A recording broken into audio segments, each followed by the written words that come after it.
Pasar bisnis adalah metode perusahaan dalam menjual produk atau layanannya kepada bisnis lain sebagai target pasarnya. B2B atau business to business adalah pasar di mana bisnis akan mengiklankan dan menawarkan produk dan layanannya kepada bisnis lain sebagai target pasar utamanya. Contohnya ialah kantor yang sebagai wholesaler menjual produk berupa alat tulis kantor ke koperasi mahasiswa PPNS. Sedangkan pasar B2C atau business to customer adalah pasar di mana bisnis akan mengiklankan dan menawarkan produk dan layanannya langsung kepada end user atau pelanggan. Contohnya adalah Nasbites yang menjual produk cookies dan kue kering langsung kepada konsumen akhir.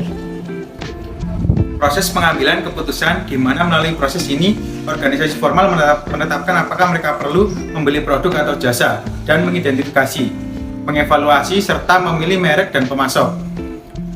Pembelian kembali langsung.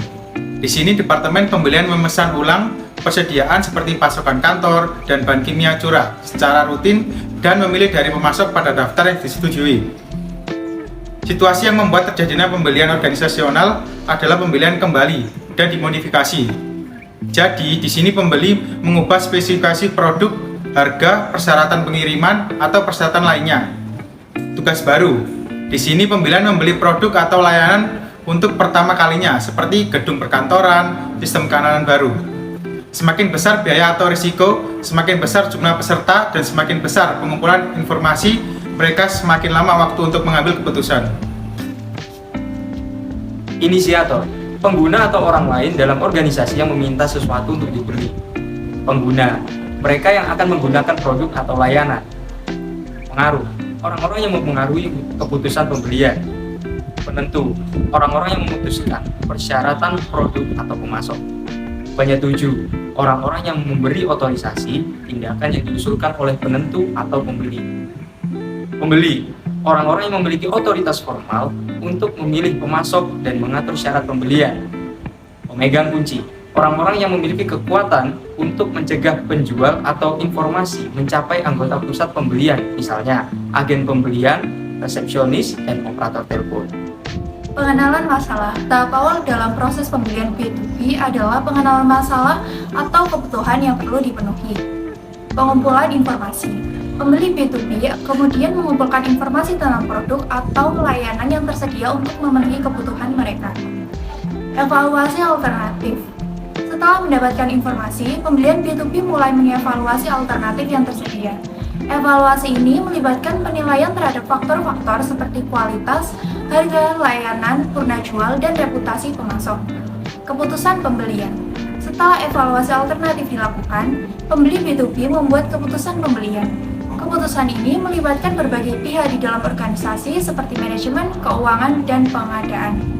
Evaluasi purna jual. Setelah pembelian dilakukan, pembeli B2B mengevaluasi purna jual dari produk atau layanan yang dibeli. Evaluasi ini melibatkan penilaian terhadap kinerja produk atau layanan, kualitas layanan purna jual, dan kemampuan pemasok untuk memenuhi janji mereka. Pembelian dan penjualan dasar. Ini adalah pertukaran sederhana dan rutin dengan tingkat kerjasama dan pertukaran informasi yang sedang terbatas. Hubungan ini memerlukan lebih banyak adaptasi oleh penjual dan kurang kerjasama serta pertukaran informasi. Transaksi kontraktual. Pertukaran ini didefinisikan oleh kontrak formal dan umumnya memiliki tingkat kepercayaan, kerjasama, dan interaksi yang rendah. Pasokan pelanggan. Dalam situasi pasokan pelanggan tradisional ini, persaingan daripada kerjasama menjadi bentuk pengaturan yang dominan.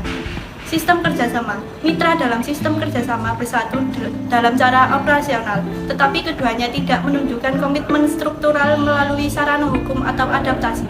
Kolaboratif. Dalam pertukaran kolaboratif, kepercayaan dan komitmen yang besar mengarah pada kemitraan yang sejati. Adaptif secara bersama-sama, pembeli dan penjual membuat banyak adaptasi yang khusus untuk hubungan, tetapi tanpa mencapai kepercayaan atau kerjasama yang kuat. Pelanggan adalah raja. Dalam hubungan yang erat dan kerjasama ini, penjual beradaptasi untuk memenuhi kebutuhan pelanggan. Proses pembelian yang formal dan terstruktur. Pengembalian keputusan kolektif pembeli oleh pembeli institusional dan lembaga pemerintahan seringkali melibatkan beberapa orang dalam organisasi yang harus membuat keputusan bersama-sama. Fokus pada faktor fungsional dan ekonomi, pembeli institusional dan lembaga pemerintahan cenderung lebih fokus pada faktor fungsional dan ekonomi dalam pembelian mereka. Penekanan pada spesifikasi teknis, produk atau jasa yang dibeli harus memenuhi persyaratan teknis tertentu seperti kualitas, keamanan, dan keandalan. Memiliki pemasok yang kredibel dan terpercaya, pembeli institusional dan lembaga pemerintahan cenderung memilih pemasok yang kredibel dan terpercaya.